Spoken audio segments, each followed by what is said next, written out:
Hello my students, कैसे हो? ठीक हो गए? देखिए, अब अपन जो टॉपिक ले रहे हैं आपके लिए, कायक जनन में आपका मैंने बताया कि कायक जनन दो प्रकार का होता है। एक होता है आपका प्राकृतिक कायक जनन, जिसके बारे में मैंने आपको अभी बताया कि ये कई विधियों द्वारा होता है, जड़ द्वारा, तना द्वारा, पत्तियों द्वारा और पत्र प्रकटिकाओं द्वारा। इसमें से आपको ओटी बनेगा बोर्ड परीक्षा के लिए। जैसे जड़ों द्वारा कायक जनन होता है, डहेरिया, सतावा, शकरकंद। भूमिगत तने के द्वारा किसमें जनन हो रहा है? अदरक है, आलू है, हल्दी है, प्याज है ना। अर्धवायवीय तना में जैसे रनर, दूब घास, पुदीना और वायवीय तना के द्वारा जो प्रजनन होता है कायक जनन, वो आपका गन्ना है, अमरवीर। ओके। दूसरी बात, पत्तियों द्वारा कायक जनन मैंने अभी बताया था कि अजीवा या ब्रायोफिल्म में, बिग्नोनिया में होता है और पत्र प्रकटिकाओं के द्वारा ऑर्गेनिस में होता है। ठीक है। अब ये आपका हुआ क्या? प्राकृतिक कायक जनन। अगर हम इसका सिर्फ जो सेकंड टाइप है वो है कृत्रिम कायक जनन, आर्टिफिशियल वेजिटेटिव रिप्रोडक्शन। अब ये जो है आर्टिफिशियली वेजिटेटिव रिप्रोडक्शन या कायक जनन कई विधियों के द्वारा होता है और यहाँ परीक्षा के दृष्टिकोण से आपके लिए ये चारों शॉर्ट नोट बहुत अच्छे हैं। जैसे एक है दाव लगाना, दूसरा है गोटी लगाना और तीसरा है मुकुलन, चौथा है कलम लगाना और अगला है सूक्ष्म प्रवर्धन। तो देखिए, दाव लगाने को आप समझें, बड़ी आसानी से आप समझेंगे। जैसे दाव लगाना, इसको अंग्रेजी में अपन लेयरिंग कहते हैं। क्या कहेंगे बेटा? लेयरिंग।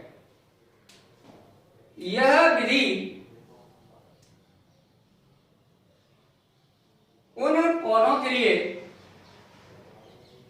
उपयुक्त है जिसमें तना जो होता है वो फ्लेक्सिबल होता है, जिससे आसानी से उसे क्या है अपन नीचे झुका सकते हैं। जैसे आप नींबू ले लें या अंगूर है, उसमें दाव लगाना विधि से कृत्रिम कायक जनन होता है। तो देखिए, ये एक प्लांट है, ये इसकी रूट्स है। ओके, ये इसकी क्या है बेटा? लीफ है। ओके। अब हमें दाव लगाने में क्या करेंगे कि इस प्लांट्स की एक शाखा को ऐसे नीचे झुका लेंगे। ओके, झुका ली। झुकाने के बाद इस भाग को अपन क्या है मिट्टी में दबा देंगे। क्या में दबा देंगे? मिट्टी में, सॉइल में। ओके। और यहां पर नमी की व्यवस्था कर देंगे या कहें पानी का छिड़काव कर देंगे। तो आप देखेंगे कुछ समय के बाद यहां से ये अपस्थानिक जड़ें निकलेंगी। जड़ें निकलती हैं, अपस्थानिक जड़। अब देखिए, अपस्थानिक जड़ आप जानते होंगे जड़ क्या होती है कि पौधे का वह भाग जो बीज के अंकुरण के समय मूलांकों से विकसित होता है, और प्रकाश की विपरीत दिशा में वृद्धि करता है, जड़ कहलाता है। जड़ दो प्रकार की होती हैं, एक होती है मूसला जड़ और एक होती है अपस्थानिक जड़। मूसला जड़ उस जड़ को कहते हैं कि जब जड़ कहां से विकसित हो रही हो, आपकी मूलांकों से विकसित हो रही है, वो मूसला जड़ कहलाएगी। ये अधिक गहराई तक जाएगी, ठीक है। अपस्थानिक जड़ क्या है कि जब जड़ पौधे में बीज के मूलांकों से विकसित न होकर पौधे के किसी अन्य भाग से, तने से, शाखा से, वहां से विकसित हो रही है, तो उसे अपन अपस्थानिक जड़ कहते हैं। तो आप देखेंगे कि ये मिट्टी में दबा हुआ भाग है, वहां से एक जो है आपका नया पौधा विकसित हो जाएगा। तब हम इसको मूल पौधे से अलग कर देंगे और इसको अपन रोपित कर देंगे, तो एक नया पौधा जो है विकसित हो जाता है, ठीक है। ये है दाब लगाना, ठीक है बेटा। अगली विधि है, बोर्ड परीक्षा के लिए ये बहुत ही ज्यादा उपयोगी है, रट लो एकदम और सबको शेयर कर दो, लाइक करो। दूसरी है आपकी बूटी लगाना। बूटी लगाना बाई बूटी, या इसको अपन बोलते हैं ईयर लेयरिंग। ये जो बूटी लगाना मेथड्स है वो एक्चुअली में क्या है, आपका दाब लगाने का ही एक रूपांतरित रूप है। इसमें जो है पौधे की शाखा को मिट्टी में नहीं दबाया जाता है। कहां नहीं दबाया जाता है? मिट्टी के अंदर नहीं दबाया जाता है। ओके, जैसे ये भी एक प्लांट है आपके सामने, अब इसमें बूटी आप कैसे लगाएंगे? इस प्लांट की जो है ये लीफ है,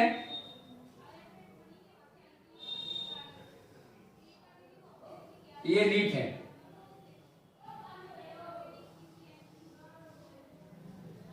ओके, ये लीफ बना के तुमने। तो हम बूटी लगाने में क्या करेंगे बेटा कि सबसे पहले इसमें ये शाखा है, इसकी जो बार्क होती है छाल को छील लेती है, और छाल को छीलने के बाद इस शाखा पर गीली मिट्टी या नम मिट्टी का लेप लगा देती है। क्या करते हैं? लेप लगा देती। ये लेप लगा दिया अपन, गीली मिट्टी ले लें, या आप इसके लिए मॉस भी ले सकती हैं, उसका लेप लगा दो। लेप लगाने के बाद इसको जो है बांध दो, ये अपन ने बांध दिया। तब हम इसको क्या कहेंगे बेटा? बूटी कहेंगे। क्या कहेंगे? ये कहलाएगी आपकी बूटी। अब यहां इसमें ये हमेशा नम्र है, तो इसके लिए अपन क्या करेंगे? ये एक शाखा है, इस शाखा से एक जो है हम पात्र है,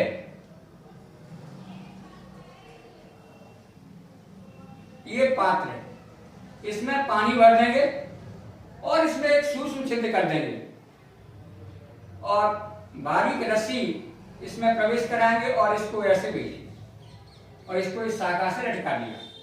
ये कहलाएगा पिक्चर विथ वाटर। तो आप देखेंगे कि लगभग 1 मंथ, 1 माह के अंदर यहां से जब अपस्थानिक जड़ें निकलने लगे, क्या निकलने लगे? अपस्थानिक जड़, अपस्थानिक जड़ निकले, तब आप क्या करेंगे कि ये जो बूटी लगा हुआ भाग है इसको मुख्य शाखा से काटकर यहां दोनों से काट लेंगे और इसको जो है अपन भूमि में रोपित कर देते हैं। तो आप देखेंगे कि एक नया पौधा विकसित हो जाता है। ये होता है आपका बेटा बूटी लगाना। ओके, नेक्स्ट विधि है आपकी वर्डिंग। बडिंग या इसको कलिकायन या मुकुलन कहते हैं। वर्डिंग या क्या बोलेंगे? मुकुलन। ठीक है। यह विधि में अपन क्या करेंगे कि एक जो है जैसे पौधा है,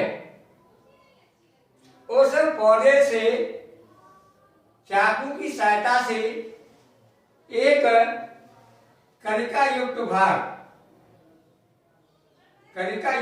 काटकर अलग कर लेते हैं। ये कर लिया आपने, इसको कहेंगे कलिका। ठीक है। सबसे पहले क्या करेंगे, एक चाकू लेंगे, चाकू लेने के बाद उसके तने से कलिका युक्त भाग ले लेंगे, और एक जो दूसरा पौधा है, ये जैसे ये आपका दूसरा पौधा है,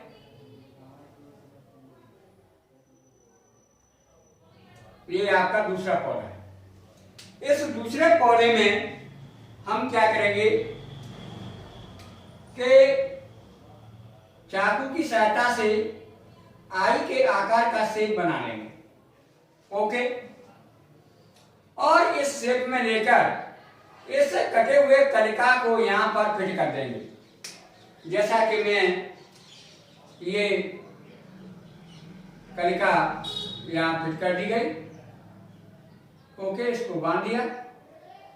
तो आप देखेंगे कि कुछ समय बाद इस पौधे की दोनों के ऊतक हैं आपस में मिल जाएंगे, और एक जो है ये समन्वय वृद्धि करेंगे, जिसमें दोनों के लक्षण आ जाएंगे।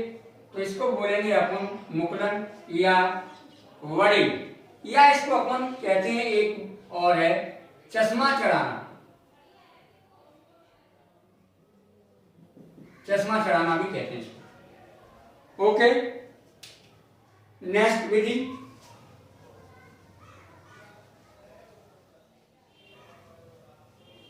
वो है आपकी कलम लगाना। कलम में क्या करेंगे कि इसमें अपन आप देखते हैं, कलम आपका गुलाब में लगा सकते हैं, सेब है, अमरूद है, इन आदि पौधों में गुलाब में काफी फेमस विधि है। इस विधि में अपन एक पौधे से उसी जाति का है, उससे एक ऐसे ये भाग काट लेते हैं। ये इसको बोलते हैं कलम या ग्राफ या श्याम भी कहते हैं। और इसको काटने के बाद ये आपका एक गमला है, और इस गमले में ये एक पौधा लगा हुआ है। क्या लगा हुआ है बेटा? पौधा। इस पौधे को 2 या 3 सेंटीमीटर ऊपर यहां से कट कर लेंगे। ये यहां से अपना ये स्टेम कट कर दिया, और इस कलम को हम इस भाग पर जोड़ देंगे।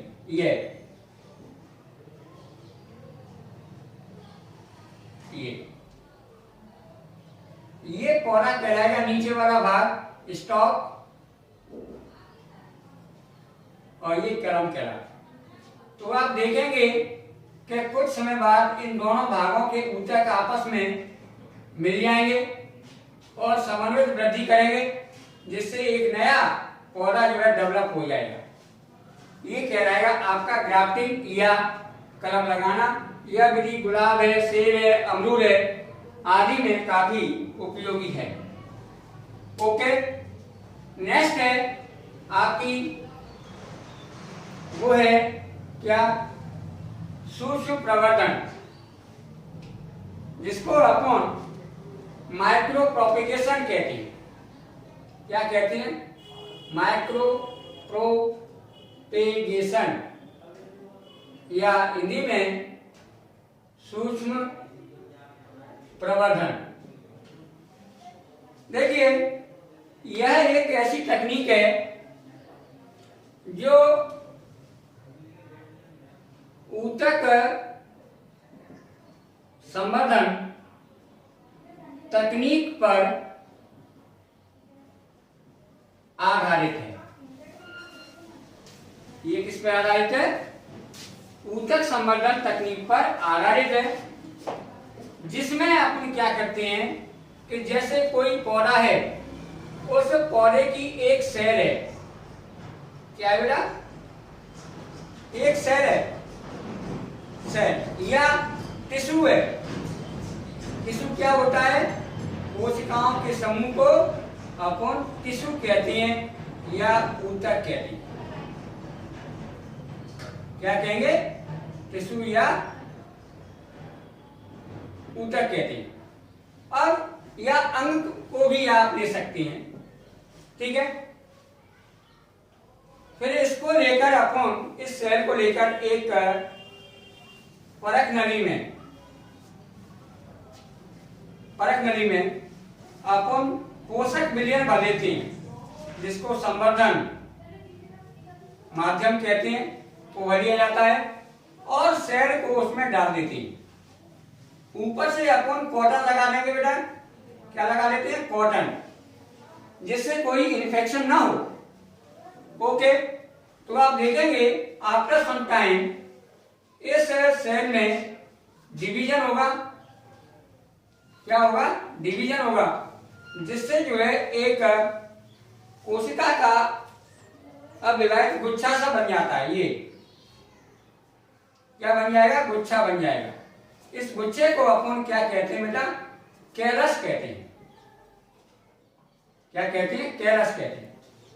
अब कैलस को अपन जब दूसरी जो है परख नली में ट्रांसफर करेंगे और उसमें पोषक विलयन भी बदल देंगे, ठीक है, ये कॉटन लगा हुआ है, तब क्या होगा, इससे जो है सेल में ये रचनाएं विकसित हो जाएंगी, जिन्हें एम्ब्रियोइड कहते हैं।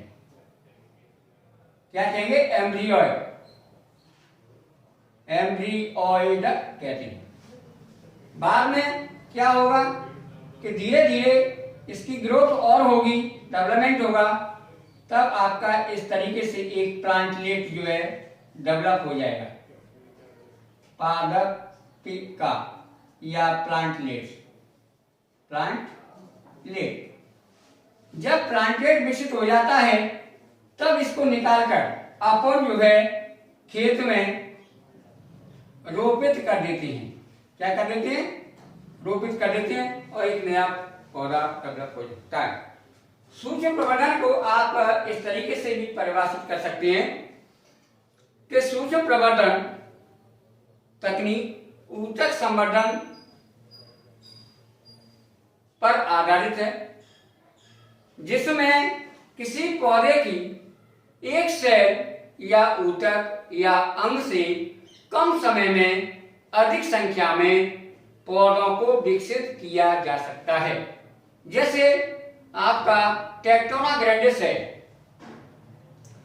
ना, सागौन है, उसकी एक तरीका से बहुत कम समय में 1 लाख पौधों को विकसित किया जा सकता है। यह विधि बागवानी, उद्यानिकी वगैरह में काफी उपयोगी है और आपकी बोर्ड परीक्षा के हिसाब से मैं आपको 100% कह रहा हूं कि इन में से 4 में से कोई 2 जो है आपकी परीक्षा में 101% पूछा जाएगा, ये मेरी गारंटी है। ओके, आपको बिल्कुल तैयार कर लेना है। आज के लेक्चर में कोई आपको प्रॉब्लम आती है, आप मुझे सजेस्ट करें। आप मेरे चैनल को सब्सक्राइब करें, लाइक करें, शेयर करें और नोटिफिकेशन प्रेस ऑन करें। अधिक से अधिक लोगों को पहुंचाएं, जिससे अन्य बच्चे भी हैं वो भी जो है इसका लाभ ले सकें। ठीक है, इतना सहयोग आप कर सकते हैं। ओके, नेक्स्ट क्लास के साथ में मैं कल मिलूंगा। धन्यवाद।